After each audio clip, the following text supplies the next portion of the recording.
šobrīd mēs atrodamies raidījumā.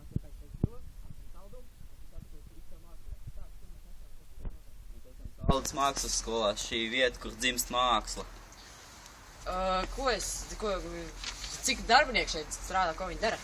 300 un viņi māca zīmēt cilvēkiem.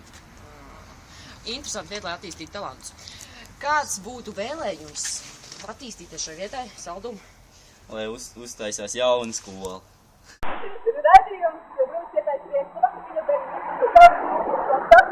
tas ir paiet tāds brīdis, darbinīgi, ko tā piedāvā.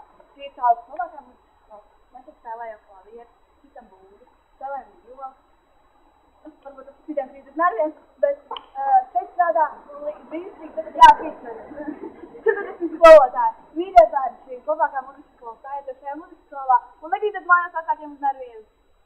Jā, mēs rodamies Saldumu. Šeit raidījums drusku, ja priekš tātad, stāstiet lietišķāk kundze. Kas ir šī par ēku, ko šeit dara, cik šeit cilvēki strādā un ko viņi dara savas labā? Šeit mēs šobrīd atrodamies pie Saldus domas. Šeit strādā kopā 15 strādnieki, jeb deputāti. Mēs lemjam tikai labus lēmumus, Saldus novadam par labu. Ko jūs viņiem novēlat? Saldus novadam es novēlu būt izturīgam un tikpat skaistam kā līdz šim un saglabāt savas kultūra vēsturiskās piemiņas vietas. Esam pie veikala ar modi, ar veikala vadītāju Kaķjanu.